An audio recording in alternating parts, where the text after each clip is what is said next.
aplikatif. Tahu aplikatif, Bu?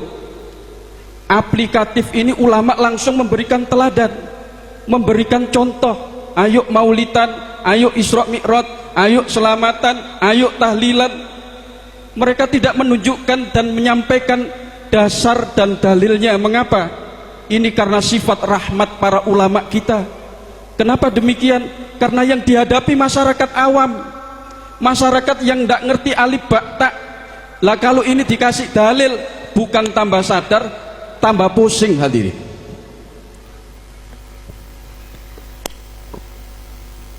Rasulullah itu sababu kulli maujud. Riwayatnya bersumber dari Abdur Razzaq, bersumber dari Jabir bin Abdullah radhiyallahu anhu. Riwayat ini dikutip oleh Al-Imam Asy-Sya'rawi di dalam tafsirnya, juga Al-Imam Al-Alusi dalam tafsir Rauhul Bayan, juga di dalam Musnad Abdur Razzaq. Riwayat ini juga dikutip.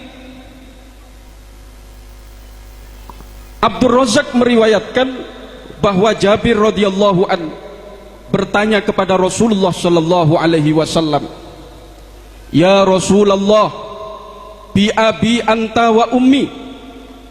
Ya Rasul, demi ayah dan ibu saya, akhbirni an awwali syai'in khalaqahullahu ta'ala qabla al-asya.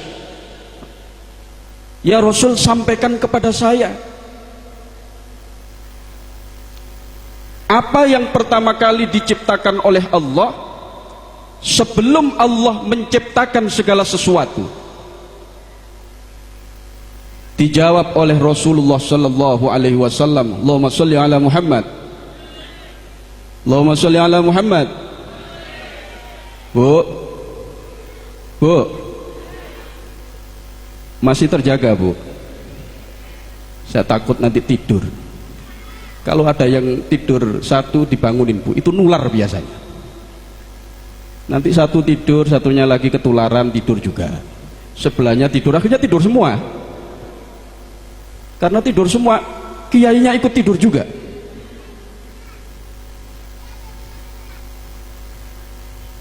Dijawab oleh sahabat Jabir, "Ya Rasulullah," dijawab oleh Rasulullah sallallahu alaihi wasallam, "Ya Jabir, innallaha ta'ala khalaqa qabla al-asya nura nabiyyika min nurih." Jabir, sesungguhnya Allah subhanahu wa ta'ala itu sebelum menciptakan segala sesuatu, Allah menciptakan nur nabimu. Dari nurnya, dari cahayanya. Ini ditafsiri oleh para ulama, yakni Allah menciptakan cahaya, lalu dari cahaya ini Allah menciptakan cahaya Rasulullah sallallahu alaihi wasallam. Dan dari cahaya Rasulullah inilah dalam hadis riwayat Abdur Razzaq ini yang panjang, kemudian Allah menciptakan alam semesta, langit, bumi, gunung, lautan beserta isinya, termasuk manusia, jin, setan, malaikat, binatang, tumbuh-tumbuhan dan lain sebagainya. Ini mengapa disebut sebagai nikmat yang terbesar, karena bukan hanya kita yang berhutang jasa kepada Rasulullah, tetapi justru alam semesta ini berhutang budi kepada Rasulullah sallallahu alaihi wasallam. Allahumma shalli ala Muhammad. Ini yang pertama. Yang kedua, ini kemarin juga saya sampaikan di daerah Nehes, karena memang pentingnya masalah ini, saya sampaikan kembali di sini. Mudah-mudahan menjadi keterangan yang barokah. Amin. Yang hadir semoga diberikan berkah dari Allah, berkah umurnya, berkah ekonominya, berkah anak cucunya, berkah keturunannya, dan semoga nanti bersama Rasulullah sallallahu alaihi wasallam di surga Allah subhanahu wa ta'ala. Amin ya rabbal alamin. Yang kedua, mengapa kelahiran Rasulullah disebut sebagai nikmat terbesar.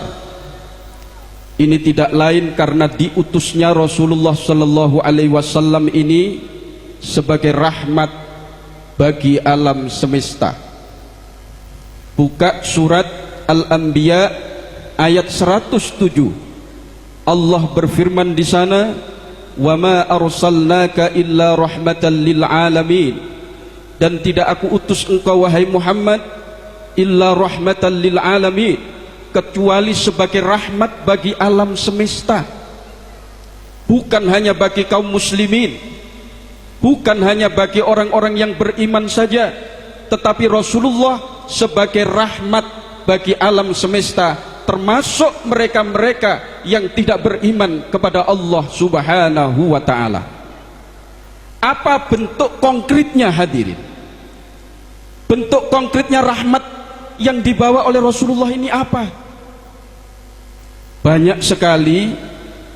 Yang pertama diantaranya dijelaskan oleh Al-Imam Al-Biqai ketika beliau menafsirkan ayat ini, bahwa salah satu rahmat yang dibawa oleh Rasulullah adalah diangkatnya azabal istisal, siksa yang membinasakan, siksa yang meluluh lantakkan, siksa yang membumi hanguskan siapapun tanpa menyisakan sedikit pun dan satu pun dari orang yang terkena siksa.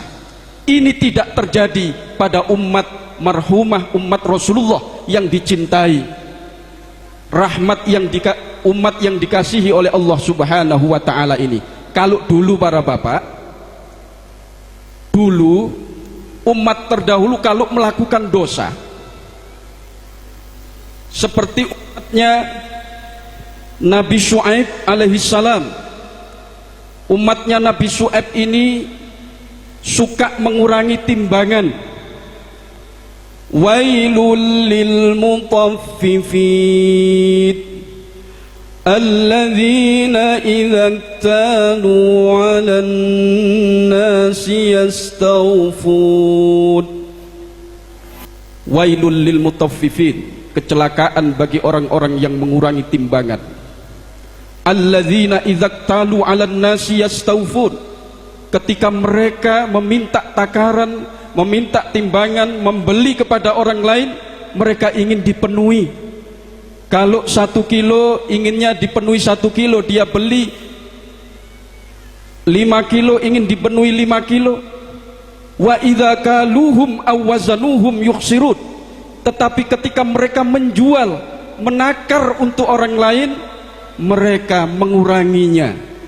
Bu, timbangannya itu dikasih apa bu? Biasanya bu, gandolan ya bu ya, supaya kayaknya sudah 1 kilo ternyata kurang 10 on. Kayaknya 5 kilo ternyata kurang seperempat. Di sini ada bu? Halo? Pengumuman? Ada kira-kira bapak-bapak di sini orang seperti ini? Kira-kira mana orangnya pak? Insya Allah kalau di sini tidak ada. Yang ada di pasar pak. Ini umatnya Nabi Syuaib, diingatkan oleh Allah, diutus Nabi Syuaib, mereka tidak mengindahkan. Allah langsung menurunkan azab, fa akhadhathumur rajfatu fa asbahu fi darihim jathimin. Lalu Allah menurunkan gempa. Seluruh umat Nabi Syuaib kecuali mereka yang beriman mati semua tanpa tersisa satu pun. Fakuti adabirul qaumil ladzina zalamu walhamdulillahi rabbil alamin. Umat Nabi Lut itu suka sesama jenis, laki suka laki, perempuan suka perempuan. Allah mengutus Nabi Lut. Ini kalau laki suka laki mungkin masih bisa dilogika, tapi kalau perempuan suka perempuan ini saya enggak habis pikir ini gimana caranya. Allah mengutus Nabi Lut, mereka tidak mengindahkan. Allah menurunkan hujan meteor habis mereka. Umat Muhammad ini semuanya ada. Dosa-dosa dari umat-umat terdahulu ada di umat Muhammad ini. Yang kelakuannya seperti umatnya Nabi Lut ada. Bahkan beberapa negara melegalkan perkawinan sejenis. Belanda, Perancis, Inggris, Amerika. Makanya orang-orang LGBT itu kalau mau cari legalisasi pergi ke sana hadir. Yang seperti umatnya Nabi Syuaib juga ada, tetapi Allah masih mentolerir. Mungkin tidak saat ini, mungkin besok mereka bertaubat, mungkin tidak besok, tetapi mungkin minggu depan belum bertobat, mungkin tahun depan mungkin belum bertobat, mungkin di akhir hayat bertobat, sehingga umat Muhammad ini mendapat toleransi selama dua hal ini belum terjadi, yaitu wa idza balaghatil hulqum wa antum hina idin tandurun, sebelum roh sampai ke tenggorokan dan sebelum matahari terbit dari barat, Allah masih mentolerir, Allah masih menerima taubat umat Muhammad sallallahu alaihi wasallam. Ini adalah rahmat yang dibawa oleh Rasulullah sallallahu alaihi wasallam. Allahumma shalli ala Muhammad. Ini kalau saya jelaskan rahmat yang dibawa Rasulullah, ini insya Allah sampai besok tidak selesai, Pak. Ini saya yang terpenting adalah menjelaskan masalah thariqah ini. Kira-kira ini sampai jam berapa, Pak? Jam 3 sanggup? Bu? Sanggup nggih? Bapak-bapak ini sanggup? Kula sing mboten sanggup.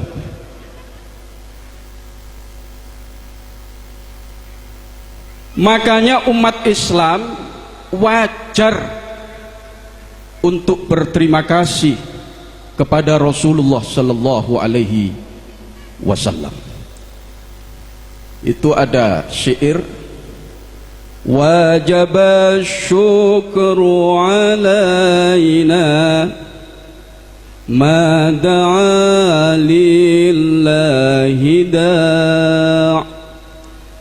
Ini syair ini dibaca pertama kali oleh budak hitam dari Madinah ketika Rasulullah Shallallahu Alaihi Wasallam, dalam riwayat Imam Ibnu Hajar dalam kitab Fathul Bari, beliau mengatakan ada kalanya ada dua pendapat. Syair ini dibaca ketika Rasulullah datang ke Madinah hijrah, yang kedua ketika Rasulullah datang dari perang Tabuk. Tetapi pendapat yang kuat adalah pendapat yang mengatakan bahwa ini syair dibaca ketika Rasulullah datang dari perang Tabuk, karena di situ ada kalimat min saniyatil wada'. Min saniyatil wada' ini satu daerah yang berada di sebelah utara Madinah, arah ke Suriah. Jadi tidak mungkin kalau ini dibaca ketika Rasulullah Shallallahu Alaihi Wasallam itu hijrah ke Madinah, karena memang Rasulullah tidak melewati saniyatil wada. Maka pendapat yang kedua yang paling benar, yang paling kuat, yaitu ketika Rasulullah pulang dari perang Tabuk, daerah Tabuk ini searah dengan daerah saniyatil wada. Di situ dijelaskan bahwa wajib syukru alaina, wajib syukur atas kita, utamanya dengan kedatangan kelahiran Rasulullah Sallallahu Alaihi Wasallam. Salah satu bentuk syukurnya adalah hadirin, seperti saat ini kita memperingati hari kelahiran beliau Sallallahu Alaihi.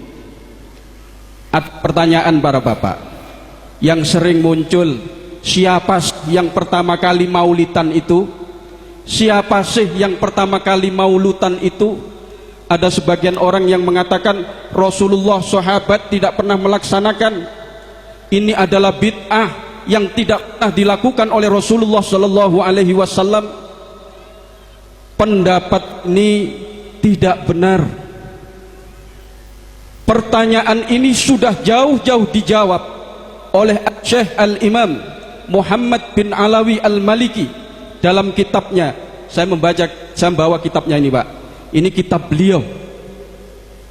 Beliau mengatakan dalam kitab ini, inna awalal muhtafilin bil maulid sahibul maulid wa huwa nabiyyu sallallahu alaihi wasallam.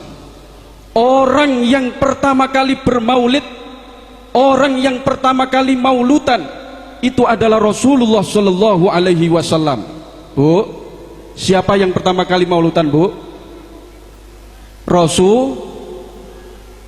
Rasulullah. Apa dalilnya? Dalilnya sahih, riwayat Imam Muslim dari Abu Qatadah Al-Ansari. Rasulullah ditanya oleh salah seorang sahabat, su'ila an saumil isnin. Beliau ditanya tentang puasa hari Senin. Beliau menjawab, fihi wulidtu wa fihi unzila alayya. Hari Senin itu yang aku puasa di dalamnya itu adalah hari aku dilahirkan. Itu adalah hari aku pertama mendapatkan wahyu dari Allah Subhanahu wa ta'ala. Hadis ini ditafsiri oleh Asy-Syaikh Al-Imam Waliyuddin di dalam kitabnya Miskatul Masabih. Beliau mengatakan, ai fa asumu syukran lihadainin ni'matain, yakni aku syukur dengan puasa ini atas dua nikmat, yaitu nikmat aku dilahirkan di dalamnya dan juga nikmat aku mendapatkan wahyu di hari itu pula. Jadi Rasulullah puasa Senin itu, para bapak, para ibu, itu dalam rangka diantaranya adalah memperingati hari kelahiran beliau. Allahumma sholli ala Muhammad. Jadi siapa Pak yang pertama kali memulai maulud? Rasulullah sallallahu alaihi wasallam. Loh, ini saya sampaikan, ada yang masih tanya, loh itu Rasulullah kan puasa, maulidnya dengan puasa, loh kita kok dengan pengajian? Ingat, Rasulullah puasa itu atas dasar syukur. Dan syukur itu, kata Asy-Syaikh Al-Imam Ibnu Hajar Al-Asqalani di dalam kitabnya Fathul Bari, dikutip oleh Imam As-Suyuti dalam Al-Hawi lil Fatawa. Beliau mengatakan, wa yahsulu syukru bi anwa'il ibadah kas-sujud was-siyam was-shadaqah wat-tilawah. Syukur itu boleh dalam bentuk apapun. Boleh dalam bentuk sujud syukur, boleh dalam bentuk berpuasa. Lah kebetulan Rasulullah manifestasi syukurnya dengan puasa. Tetapi tidak harus berpuasa, karena memang syukur tidak harus diungkapkan dengan puasa. Boleh dengan sedekah, boleh dengan tilawatul Quran, selama dalam koridor ibadah kepada Allah Subhanahu wa ta'ala. Kita syukur atas kelahiran Rasulullah dengan mengadakan silaturahim, majlis taklim, bersolawat, membaca Quran, bersedekah. Sudah dapat sedekahnya, Bu?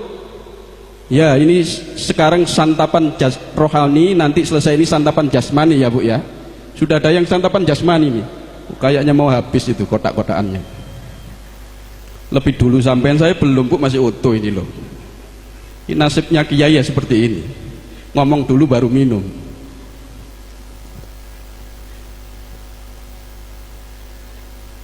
Jadi selama ungkapan syukur itu diaplikasikan dengan bentuk-bentuk ibadah apapun, boleh secara individu maupun secara kolektif seperti ini. Imam Ghazali dalam kitab Ihya juz 2 bab halal haram, beliau mengatakan, idza lam yahrumil ahad famin aina yahrumul majmu'. Kalau secara parsial